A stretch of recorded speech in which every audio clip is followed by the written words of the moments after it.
தான் செஞ்ச தவற உணர்த்துறதுக்கு ஒரு தெய்வ மனுஷனை கர்த்தர் அங்கே கொண்டு வரார். தேவனிடத்தில் வருகிற காணிக்கைய அவமதிக்கிற உன் பிள்ளைங்களுக்கான இம்பார்ட்டன்ஸ் கொடுக்குற. நீ சொல்ல வேண்டியது என்ன? நீ செய்கிறது தவறு, உன் வழி சரியில்லை, திருத்திக்கோ, வார்ன் பண்ணியிருக்கணும். கர்த்தர் அங்கே அவருடைய காரியத்தில் கண்டிக்கிறார். கண்டிக்கிறது மாத்திரமல்ல, தேவனுடைய கோபத்தின் உக்கிரத்தை நம்ம பார்க்கலாம். படிங்கம்மா. ஆகையால் இஸ்ரவேலின் தேவனாகிய கர்த்தர் சொல்லுகிறதாவது, உன் வீட்டாரும் உன் பிதாவின் வீட்டாரும் என்றென்றைக்கும் என் சந்நிதியில் நடந்து கொள்வார்கள் என்று நான் நிச்சயமாய் சொல்லியிருந்ததும் இனி அது எனக்கு தூரமாய் இருப்பதாக. என்னை கனம் பண்ணுகிறவர்களை நான் கனம் பண்ணுவேன், என்னை அசட்டை பண்ணுகிறவர்கள் கனவீனப்படுவார்கள் என்று கர்த்தர் சொல்கிறார். இந்த வசனத்தை நம்ம வாழ்க்கையில் வச்சுக்கலாம்.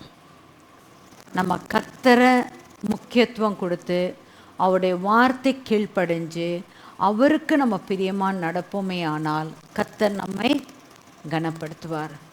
நாம் கர்த்தரை உதாசீனமாக நினச்சிக்கிட்டு, உதாசீனம்னா என்ன? நம்மளுடைய காரியங்களில் அவருக்கு பிரியமில்லாதபடிக்கு, அவர் எதிர்பார்க்குற மாதிரி நம்ம செய்யாதபடிக்கு, நம்ம சொந்த வழியில் செஞ்சு நம்மளுடைய வழி தான் ஆண்டவர் பிரியப்படுவார்னு சொல்லி போனோமானால் கர்த்தர் நம்மை வெறுக்கிறாருன்னு அர்த்தம். வெறுத்துருவார், தள்ளி வச்சிருவார். தெய்வஜனமே, சிந்திங்க. இன்றைக்கு நான் கர்த்தருக்கு நான் முக்கியத்துவம் கொடுக்குறேன்னா, இல்லை என்னுடைய சொந்த லாபத்துக்கு கர்த்தரை யூஸ் பண்ணுறேன்னா? அதுதான் அவங்க செஞ்சாங்க. அங்கே they try to use God for their own benefit.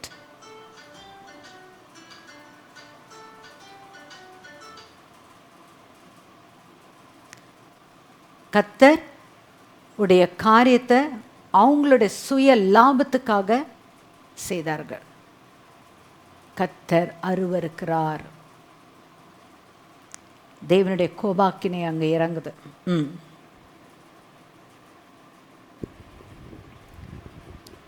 என்னை கனம் பண்ணுகிறவர்களை நான் கனம் பண்ணுவேன், என்னை அசட்டை பண்ணுகிறவர்கள் கனவீனப்படுவார்கள் என்று கர்த்தர் சொல்கிறார். உன் வீட்டில் ஒரு கிழவனும் இராதபடிக்கு உன் புயத்தையும் உன் பிதாவின் வீட்டாருடைய புயத்தையும் நான் தரித்து போடும் நாட்கள் வரும். இஸ்ரவேலுக்கு செய்யப்படும் சகல நன்மைக்கும் மாறாக என் வாசஸ்தலத்திலே உபத்திரவத்தை காண்பாய். ஒருபோதும் உன் வீட்டில் ஒரு கிழவனும் இருப்பதில்லை. என் பலிபீடத்தில் சேவிக்க நான் உன் சந்நிதியில் நிர்மூலமாகாதவர்களோ உன் கைகளை பூத்து போக பண்ணவும் உன் ஆத்துமாவை வேதனைப்படுத்தவும் வைக்கப்படுவார்கள். உன் வம்சத்தில் உள்ள யாவரும் வாழ வயதிலே சாவார்கள். ஓப்னி பினெகாஸ் என்னும் உன் 2 குமாரரின் மேல் வருவதே உனக்கு அடையாளமாயிருக்கும். அவர்கள் இருவரும் ஒரே நாளில் சாவார்கள். எத்தனை பெரிய கொடுமை இல்லை? உன் வீட்டில் வயசானவங்களே இருக்க மாட்டாங்க. தெய்வஜனமே, கர்த்தர் நம் ஆயுசு நாட்களை பூரணப்படுத்துவார். இந்த ஆசீர்வாதத்துக்குள்ளே நம்ம காணப்படணும். அவருக்கு பிரியமாக நடக்கும்போது உன் தேசத்தின் நன்மை நீ புசிப்பாயின் தேவன் சொல்லியிருக்கிறார். இது நான் கர்த்தர் கொடுக்குற வார்த்தை. கர்த்தாவே, நான் உமக்கு முன்பாக நான் உண்மையாக காணப்படணும். நீங்கள் எதிர்பார்க்குறது, that is what is needed. கர்த்தர் எதிர்பார்க்குற மாதிரி நான் ஜீவிக்கணும். என் வழியிலெல்லாம் அவரை நினைத்து கொள்ளுன்னு சொல்கிறாரு. நான் செய்கிற காரியம் கர்த்தர் பிரியம் உண்டா? நான் ஏமாத்துறேன்னா? அதுதானே பண்ணாங்க அவங்க. நினச்சாங்க அங்கே இருக்கிற ஜனங்களை எல்லாரும் ஏமாத்தலான்ட்டு. கடைசியாக கர்த்தர் என்ன சொல்கிறார்? ஒரே நாளில் உன் வீட்டில் உன் மரணம் வருதா இல்லையா பாருனார். பாருங்க, தொடர்ந்து வாசிக்கலாம் எவ்விதமாக கர்த்தருடைய நியாயத்தீர்ப்பு அந்த வீட்டுக்குள்ளே நுழையுது பாருங்க.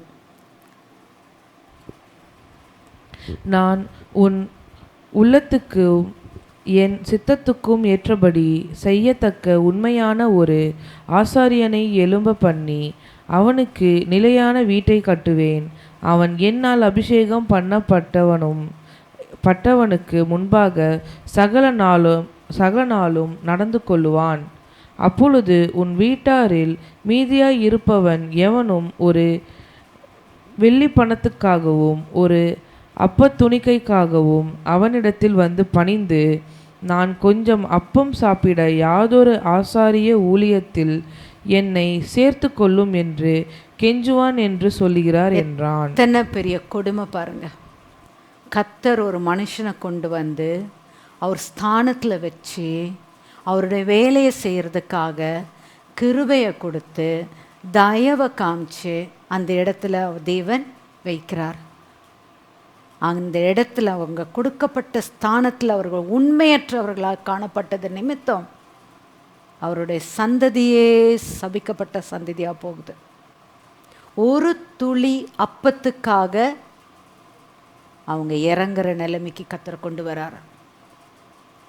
இது எவ்விதமாக நிறைவேறு? அதாவது கர்த்தர் என்ன சொல்கிறார்னா, சாமுவேலை தன்னுடைய இருதயத்துக்கு ஏற்ற ஊழியக்காரனாக கர்த்தர் அவர் கண்டார் என்பதை அங்கே அறிக்கை செய்கிறார். அந்த தாயினுடைய ஜெபம், அந்த தாய் உண்மையுள்ள தாயாக இருந்தாங்க, அதுதான் முக்கியமானது. அன்னாள் உண்மையுள்ள தாயாக இருந்திருக்காங்க. இன்றைக்கு எத்தனை தாய்மார்கள் இவ்விதமாக உண்மையுள்ளவர்களாக இருக்காங்க? தன் காரியத்தை முடிக்கிறதுக்காக தேவனை தேடுறார்களா? உண்மையாகவே முழு இருதயத்தோடு முழு ஆத்மாவோடு முழு தேவன் சொன்ன வார்த்தை, முழு ஆத்மாவோடு முழு மனதோடு தேவனுக்கு பிரியமாக இருக்காங்களா? தீர்க்கதரிசி அன்னாள் தன் வரப்போகிற குழந்தை குறித்து சொல்கிறாங்க, அவன் ஜீவிய காலம் முழு தேவனுடைய ஆலயத்தில் இருப்பான்னுட்டு கர்த்தர் அங்கீகரிக்கிறார். அந்த அங்கீகரிக்கிறது மாற்றமல்ல, அந்த குழந்தைக்கு அந்த கிருபையை ஊற்றுகிறார் பாருங்க. வருஷந்தோறும் அந்த அம்மா வர்றாங்க.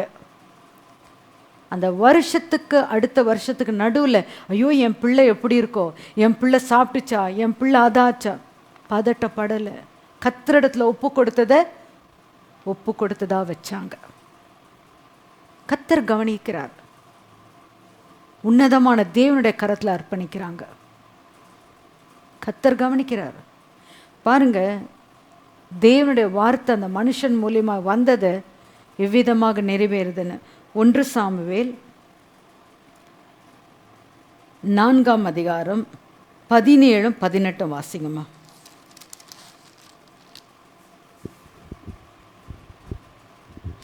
பதினைந்துலேருந்தே பாசிங்க. 14. புலம்புகிற இந்த சத்தத்தை ஏலி கேட்டபோது அந்த அமளியின் இரைச்சல் என்ன என்று கேட்டான். ஏலி தாத்தாக்கு என்ன ஆயிடுச்சு? கண்கள் பார்வை போயிடுச்சு. உலகத்தில் என்ன நடக்குது தெரியாது, எல்லா கார் இருளாய் மாறினது. சத்தம் கேட்குது, அழுகையின் சத்தம் கேட்கிறது. வாசிங்கம்மா. அப்பொழுது அந்த மனுஷன் தீவிரித்து வந்து ஏலிக்கு அறிவித்தான். ஏலி 98 வயதுள்ளவனாயிருந்தான். அவன் பார்க்கக்கூடாதபடிக்கு அவன் கண்கள் மங்கலாயிருந்தது. அந்த மனுஷன் ஏலியை பார்த்து, படையிலிருந்து வந்தவன் நான் தான், இன்றுதான் படையிலிருந்து ஓடி வந்தேன் என்றான். அப்பொழுது அவன், என் மகனே, நடந்த காரியம் என்ன என்று கேட்டான். செய்து கொண்டு வந்தவன் பிரதியுத்தரமாக, இஸ்ரவேலர் பெலிஸ்தருக்கு முன்பாக முறிந்தோடி போனார்கள். ஜனங்களுக்குள்ளே பெரிய சங்காரம் உண்டாயிற்று. உம்முடைய குமாரராகிய ஓப்னி பினெகாஸ் என்னும் இருவரும் இறந்து போனார்கள். வாசிங்கம்மா வாசிங்க. தேவனுடைய பெட்டியும் பிடிபட்டு போயிற்று என்றான். கர்த்தர் சொன்ன வார்த்தை, ஒரே நாளில் 2 மகன்களையும் இழப்பாய்.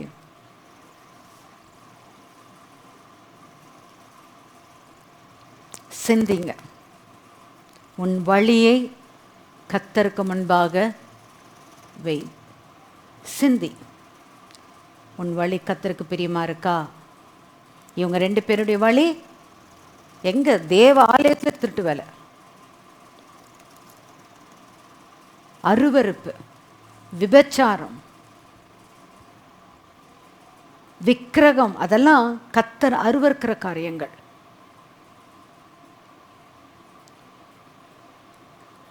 பிரதான ஆசாரியனாக ஏலி.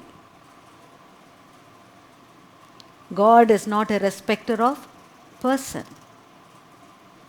நம் ஸ்தானத்தை கர்த்தருக்கு முன்பாக வைத்து, கர்த்தாவே, நம்ம எப்படி இருக்கணும்? மனத்தாழ்மை. நான் ஒன்றுக்கும் தகுதி இல்லாத என்ன இந்த ஸ்தானத்தில் கொண்டு வந்து நிறுத்தினீரே ஐயா, நீங்கள் எதிர்பார்க்கிறபடி நான் செய்ய எனக்கு கிருபை தாங்க ஆண்டவரே என்று பணிந்து தேவனிடத்தில் காணப்படும் போது கர்த்தருடைய கிருபை, இரக்கம், தயவு நம்மேல் பொழிவார். கர்த்தருக்கு பிரியமான வழியில் வரலாம். ஒரே நாள் அவர் சொன்ன வார்த்தையின்படி 2 மகன்களும் ஏலி இழந்தார். பிறகு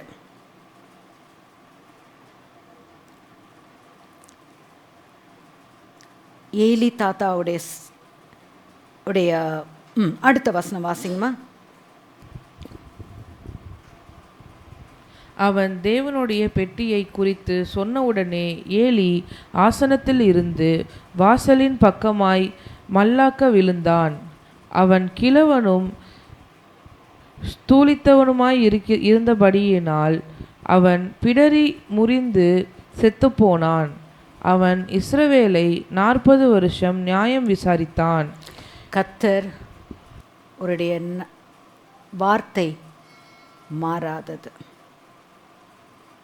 கர்த்தர் சொன்னபடியே அந்த குடும்பத்தில் கிழவனே இல்லாதபடிக்கு எல்லாம் முடிந்தது.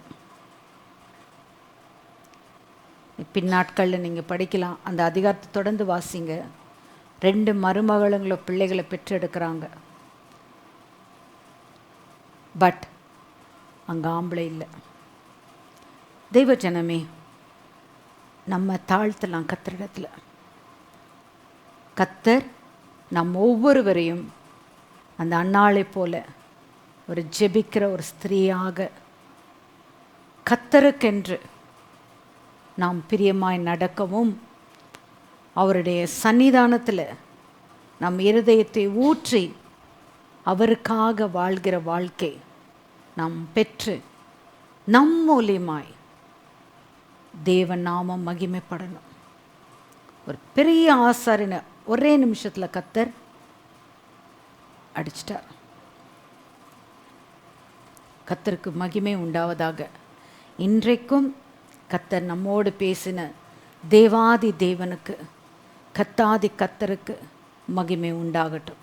தலைவணங்கி ஜெபிக்கலாம். சர்வ வல்லமையுள்ள தேவனாகிய கர்த்தாவே, வானத்திலும் பூமியிலும் சகல அதிகாரங்களை உடையராக இருக்கிறவர் நீர் ஐயா.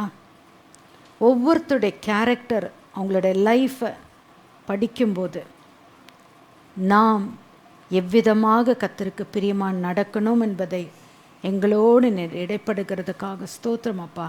உமக்கு ஸ்தோத்திரம், ஸ்தோத்திரம், ஸ்தோத்திரம். கேட்கிற எல்லாருக்கும் இந்த வேத வசனம் தொடட்டும் ராஜா. ஒரு மாற்றத்தை கொண்டு வாங்க.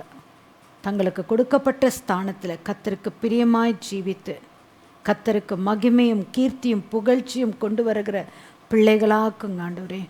ஒருவர் கூட நீர் கொடுத்துருக்கிற கிருபை இழந்து போகக்கூடாதப்பா. உம்முடைய தயவை இழந்து போகக்கூடாது. உங்களை எந்த விதத்தில் ஹர்ட் பண்ணாத பிடிக்க காத்துக்கொள்ளுங்க. அன்னாளை கடாட்சித்த தேவன் எத்தனை பேர் இந்த வேதத்தை வாசிக்கிறார்களோ, தியானிக்கிறார்களோ, ஜெபத்தில் இணைந்து காணப்படுகிறார்களோ, கர்த்தர் சந்திப்பீராக. ஆசீர்வதிங்க. இயேசு கிறிஸ்துவின் நாமத்தினாலே வேண்டிக் கொள்கிறேன் நல்ல தகப்பனே. ஆமேன்.